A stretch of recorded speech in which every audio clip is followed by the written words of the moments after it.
Video kana keessatti karaalee ittiin Instagram irraa qarshii hojjechuu dandeessan shan isinitti agarsiisa.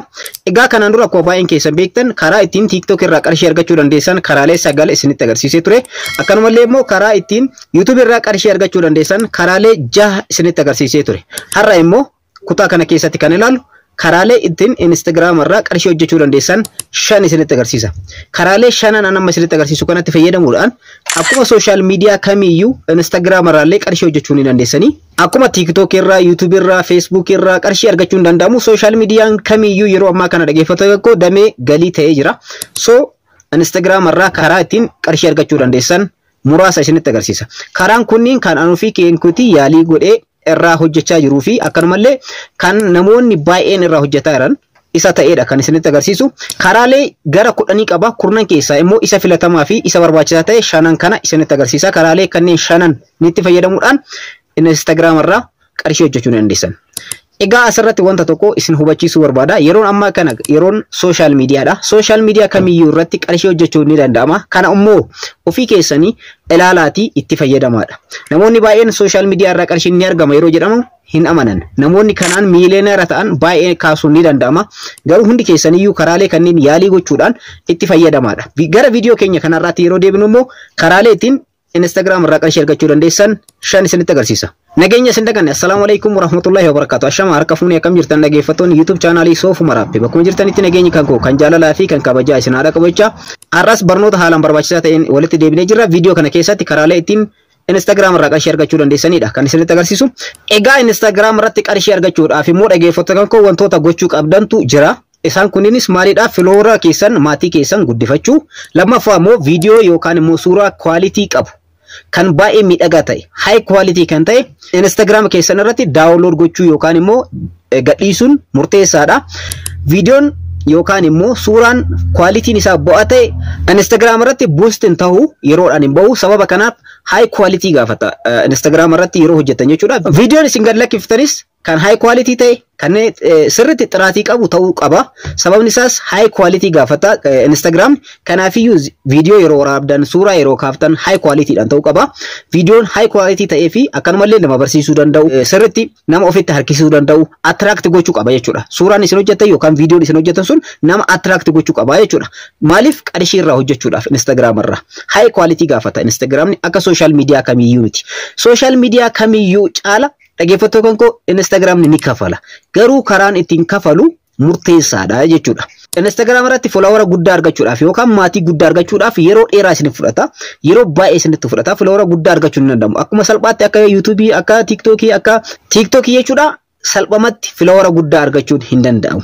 Garuu follower guddaa argachuudhaaf high quality kan ta'e viidiyoo fi suuraa achirra gad lakkisuun murteessaadha jechuudha. Amma immoo karaalee ittiin Instagram isiniif kafalu shanan isinitti agarsiisa. Sana dura garuu immoo dhaggeeffattoota kan koo sekendii tokkoof like gochuun dagatenaadha viidiyoo kana. Akkanumallee subscribe godhaadha.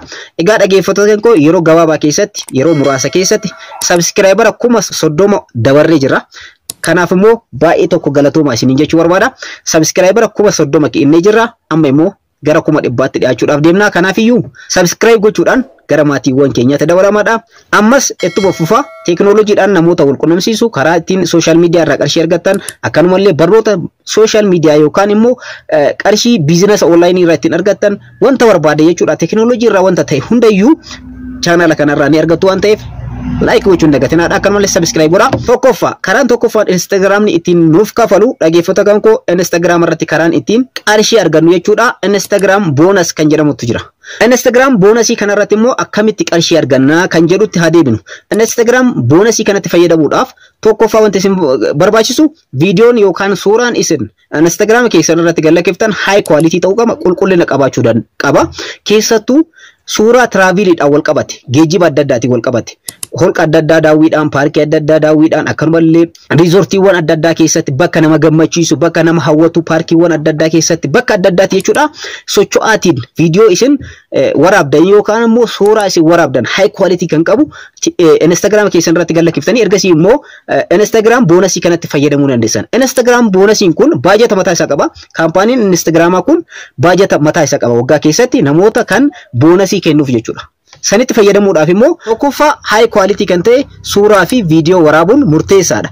High quality kan qabu, quality cimaa kan qabu jechuudha. Kanas dhaggeeffattoota koo yeroo waraabdan bakka adda addaa deemuudhaan, travelii adda addaa gochuudhaan osoo hojjettanii baay'ee murteessaadha. Akkuma duratti isinitti himuudhaaf yaali bakka travelii adda addaa, bakka bashannanaa, paarkiiwwan adda addaa, holqa adda addaa, riizoortii adda addaa keessatti bakka adda addaa biyyarraa biyyatti biyya keessatti bakka barbaadan deemuudhaan viidiyoo waraabdan kanneen qulqullinaan jechuudha. Asirra yoo galakkiftan Instagram boonasii kanatti fayyadamuu dandeessanii. Boonasiin kun baajata keessatti kan Instagramni qabateedha. So eenyuufuu ni laata waan ta'eef viidiyoon isin hojjettan, viidiyoon isin Instagram irra galakkiftan yookaan suuraan isin galakkiftan namoota baay'eedhaan kan daawwatamu yoo ta'e, namoonni baay'ee kan ofitti harkisu yoo ta'e asirraa qarshii argachuu ni dandeessan. Instagram boonasii kanatti fayyadamuu ni dandeessanii jechuudha. Boonasa kana argachuu ni dandeessanii. Doolaarri muraasni qarshii biyya keenya guddaa waan ta'eef irraa fayyadamaadha. Karaa lammaffaan immoo dhaggeeffattoota koo brand content jedhama. Egaa karaa kanatti kan fayyadamtan jechuudha. Karaa kanatti fayyadamuudhaan qarshii karaa kanaan argachuudhaaf sitingii on godhatantu jira. Sitingii san erga on godhatanii booda dhaggeeffattoota koo kaampaaniiwwan adda addaa, warshaalee adda addaa wajjin wal quunnamuudhaan karaa ittiin qarshii argatanidha. Karaan kun immoo kan hojjetu dhaggeeffattoota koo biyyoota akka Ameerikaadha, biyyoota akka Awurooppaa, Kanaadaa kanneen keessatti ni hojjeta. Akkanumallee biyyoota Eeshiyaa kan akka Duubaay, Saudi Arabiyaa fi kan kana fakkaatan keessatti ni hojjeta. Warroonni biyyoota kanneen keessatti hojjetan jechuudha. Qabatamaan waan an beekuufi biyyoota kana keessatti namoonni argamtan sitingiin kun on isiniif ta'a. Ergasii immoo dhaabbata adda addaa wajjin waliigaltee uumuudhaan hojjechuu ni dandeessan. Kanas filoora keessan guddifachuudhaan, moor guddifachuudhaan filoora baay'ee yeroo horattanitti sitingiin kun on isiniif ta'a. Ergasii immoo akkuma asirratti argartan iskiriinii irratti jechuudha kaampaaniiwwan adda addaa asirra beeksifachuudhaaf isiniif dhufa jechuudha. Inni kun kanneen keessaa filatanii doolaara 400 kan isiniif kafala jedhu jira. Kan 1,000 doolaara 1,000 isiniin jedhu jira. 800 kan isiniin jedhu jira. Garaagarummaa qaba. Karaa kanaan isa kana on erga godhatanii isa tokkoon apply gootanii jechuudha. Kan isin wal fakkaatu wanta isin hojjettan fakkeenyaaf travelii irratti namoota hojjettaniif wanti akka kopheedha, kan akka boorsaa adda addaa kan ittiin baagii ittiin baannu jechuudha. Wantoota adda addaa traveliidhaan faana hojjettan yoo ta'e isin viidiyoon isin galakkiftan traveliidhaan wal qabate yoo kan ta'u ta'e boorsaa waan akka caammaa, waan akka makiinaa kan itti fayyadamtan waan ta'eef wantoota kanaan wal fakkaatu sanneen keessaa filattanii ergasii immoo isarratti apply gootanii ergasii immoo dhaggeeffattoota koo isaanuu laalanii isiniif deebisanii ergasii immoo dhaabbanni sun yookaan immoo warshaan sun isinii wajjin kontaaktii ni uumaa jechuudha. Kontaaktii uumee ergasii immoo isiniif kophee irratti beeksisa akka hojjettan isiniin gochuu danda'a, uffata irratti ta'uu danda'a, biraandii isintu filata, makiinaa irratti ta'uu danda'a. Kanneen keessaa kan filattan irratti walii galtanii ergasii immoo kophee yoo ta'e, uffata yoo ta'e, kosmootiksii yoo ta'e, keessattuu warroonni dubartii taatan kosmootiksiiwwan dibannaa adda addaa irratti hirmaachuu ni dandeessanii. Isa argisiisuudhaan hojjechuu ni dandeessanii. Ergasii immoo meeshaa isaanii wanta isaan oomishan isiniif erguu danda'u karaa iimeelii keessaniitiin kontaaktii wajjin uumanii yookaan immoo tikeetta isiniif ergan travel akka gootan jechuudha. Tikeetta isiniif erganii ergasii immoo bakka algaa, bakka isin waan isin nyaatan, waan qilleensaa, waan hundayyuu jechuudha. Beekamtii yoo qabaatanidha kun kan ta'u. Isiniif kafalanii ergasii bakka san deemtanii qaamaan achi argamtanii viidiyoo muraasa kan sekendii 5 ta'uu danda'a, kan sekendii 10 ta'uu danda'a.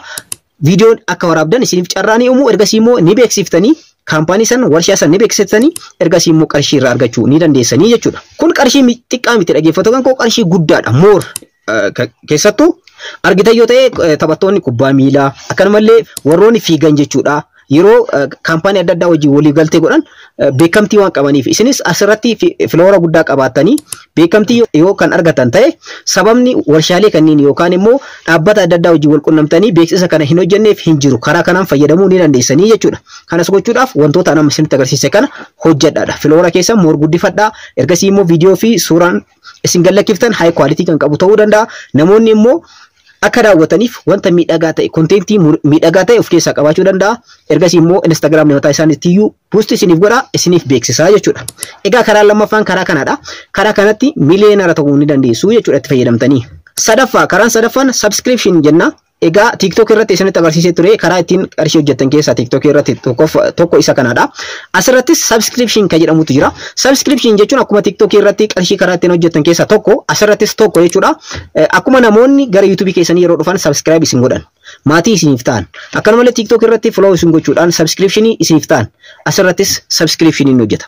Karaan kun karaa akkamitti ittiin argannaa jechuu dandeessan. Namoonni subscription kun sittingin kun on yeroo isiniif ta'etti filoora guddaa yeroo horattanitti beekamtii yeroo argattanitti jechuudha. Subscription kana on godhatan. Kana jechuun viidiyoon isin hojjettan, wanti isin hojjettan isaan gammachiisa. Yeroo hunda daawwachuu barbaada yoo ta'e kaffaltii isiniif kafalu. Kana jechuun yeroo hunda maamila keessan ta'uu jechuudha. Subscription kanarratti qarshii muraasa isiniif kafalu, qarshii hamma ta'e jechuudha. Isintu murteessaa.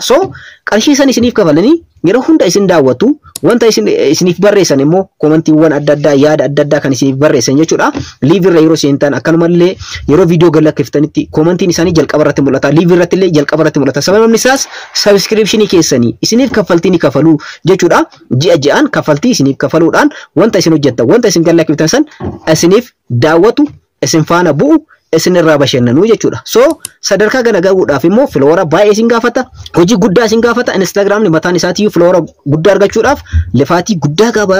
Kanaafiyyuu karaa kanaan illee argachuu dandeessan. Karaan inni tokko subscription jechuun namoonni isin jaalatanii ofii isaaniitii heeyyamanii dhufanii viidiyoo keessan daawwachuudhaaf suuraa keessan daawwachuudhaaf kaffaltii ji'a ji'aan isiniif kaffalanidha jechuudha. Kun kan harkisuudhaaf immoo namoonni gara keessan dhufanii namoonni haarofni isiniif kaffaltii akka kaffalaniif immoo Instagram keessan irratti viidiyoon isin hojjettan, suuraa isin hojjettan, wanti isin hojjettan namoota san gammachiisuu qaba.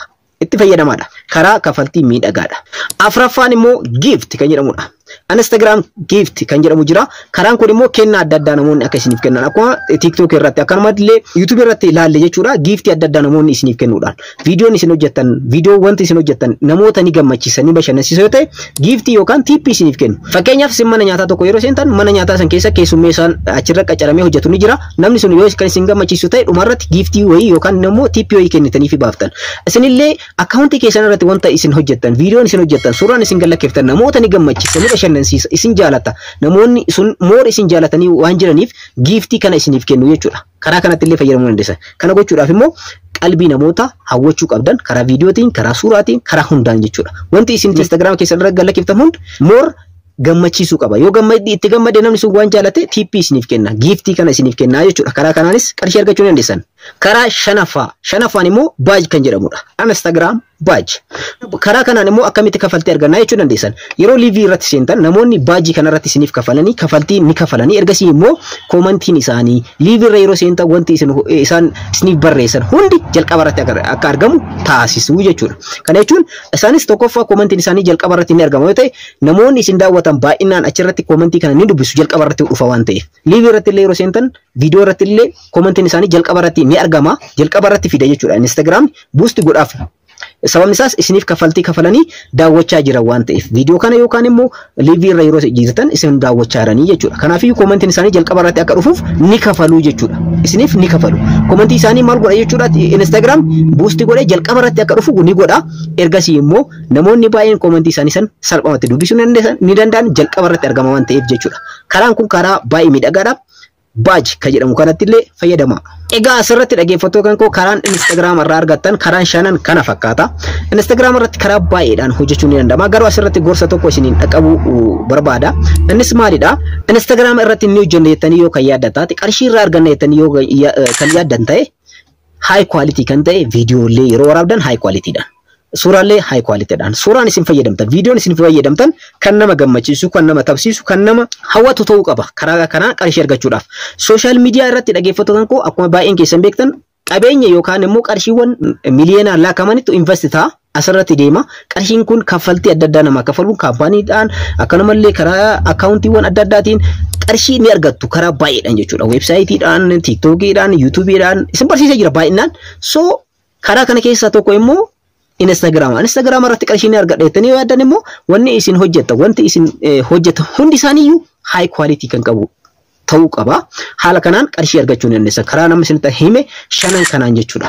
Karaan dabalataanis ni jiru. Karaa dabalataa kun baay'inaan hojjechuu dhabuu danda'a. Karaa kanneen garuu salphumatti irraa hojjechuu ni dandeessanii jechuudha. Egaa dhaggeeffattoota kan koo asirratti kan isinitti agarsiisuudhaaf yaale karaa shan kan Instagram irraa qarshii argachuu dandeessanidha. Karaalee kanneen fayyadamtanii dhaggeeffattoota kan koo ofii keessanii of deeggaruu ni dandeessanii. Social miidiyaan damee galii waan ta'eef itti fayyadamaadha. Garuu Instagram irratti salphumatti akka TikTokii, akka Facebookii, akka YouTubeidha salphumatti qarshii argachuudhaaf ni ulfaata. Garuu qarshiin isaan kafalan haayidha, guddaadha. Baay'ee tokko guddaadha. Yeroo tokkoon waan guddaa namaa kafalan. Garuu lifaatii gaafata, yeroo hojii gaafata. Viidiyoo qulqullina qabu, suuraa qulqullina qabu hojjechuun murteessaadha jechuudha asirratti. Karaa biraatiin immoo viidiyoo isin high quality qabu kan YouTube irra galakkiftan, TikTok irra galakkiftanis fiddanii asirra lakkisuu ni dandeessanii. Garuu asirratti of eeggannoon Instagram irratti of eeggannoon isin gochuu qabdan viidiyoo kanaan dura social media adda addaa irratti galakkifame kan namoota fiddanii asirratti fe'uun dhorkaadha. baay'ee tokko dhorkadha. Instagram seera isaa keessa baay'ee cimaa kan ta'e isa kanadha. Seera isaanii yookaan poolisii isaanii cabsuu hin qabdan. Seera isaanii poolisii isaanii cabsitan taanaan qarshiin isiniif kafalamu tokkollee hin jiru. So kanaafiyyuu seera isaanii eegdanii viidiyoo keessan suuraa keessan keessattuu travel warroonni gootan bakka irraa bakkatti paarkii irraa paarkiitti adda addaa keessatti bakka nama hawwatu adda addaa namoonni deemtanii daawwatan viidiyoo adda addaa waraabuudhaan itti fayyadamuu ni dandeessan karaa kanaan jechuudha. Instagram irratti namoonni keessattuu high quality qabu viidiyoowwan argaman achirratti jechuudha. Keessattuu argitan yoo ta'e moodeelota bebbeekamoo aktaroota bebbeekamoo Instagram irratti boost suuraan isaanii viidiyoon isaanii jechuudha. Sababni isaas maalidha beektanii? High quality kan ta'e viidiyoo quality qabu waan fe'anii fi lammaffaa immoo beekamtii waan qabaniif isinis beekamtii horachuu ni dandeessanii beekamtii horachuudhaaf immoo hojii gahaa isin gaafata jechuudha. High quality kan ta'e viidiyoo fi suuraa isin gaafata jechuudha. Kana qofa osoo hin taane activity isin achirra gootanillee murteessaadha jechuudha. Asirratti immoo Instagram irratti side effect isaa tokko isinitti himee viidiyoo kanarraa xumuruu side effect isaa sammuu irratti xiin sammuu irratti rakkoo ni fida Instagram. Storyin Instagram irratti argitan yoo ta'e bakka adda addaatti travel adda addaa yeroo godhan namoonni yeroo miidhaman qaamni isaanii miidhamu akkanumallee daawwii adda addaa irratti yeroo miidhaman storyin achi keessatti argamu immoo kan sammuu namaa miidhu akkanumallee hiriyoota keessan kan kanaan dura waggoota baay'ee dura wajjin turtan Instagram irratti yeroo argitan immoo viidiyoon isaan hojjetanii galakkisan baay'ee miidhagaa kan ta'e kan baay'ee bareedu inni kun hundiyyuu dhageeffata kan koo story sobaati. Karaa ittiin qarshii argachuudhaaf jedha high story kan karaa sobaatiin gad dhiyaatudha. Storyin achirratti adeemu social media kamiyyuu irratti storyin adeemu baay'inaan isa diraamaatti yookaan fiilmitti dhiyaatudha yeroo ammaa kana. So isa kanarraa xiinsammuu keessan irratti rakkoo uumuu danda'a. Sababni isaas sadarkaan irra jiru kana fakkaata. Kan obbolee hiriyoota keessanii kan isin beektan immoo Instagram irratti, TikTok irratti, Facebook irratti yoo argitan yeroo isaan jijjiiraman xiinsammuu keessan irratti rakkoo uumuu danda'a waan ta'eef miidhaa social mediaatiin wal qabate waan inni xiinsammuu keenya irratti fiduu danda'u yeroo biraa viidiyoo isiniif hojjedha hangasitti karaalee ahanamma isinitti agarsiise kan Instagram irraa hojii online irratti hojjechuu dandeessan shanan kanatti fayyadamaadha. Yeroo itti aanu immoo Facebook irraa karaalee qarshii ittiin argachuu dandeessan isinitti agarsiisa. Karaa ittiin Facebook irraa more qarshii argachuu dandeessan akkamitti argachuu dandeenya? Facebook page irraa akkamitti argachuu akka dandeessan viidiyoo itti aanu irratti walitti deebina. Barnoota kan koo kanarraa xumuree jira. Yeroo biraa barnoota biraatiin walitti deebina. Warroonni hanga ammaatti maatii YouTube chaanaalii kanaan ta'in please subscribe gochuudhaan gara maatiiwwan keenyatti dabalamaadha. Viidiyoo kana immoo like godhaa. Yeroo biraa barnoota biraatiin walitti deebina.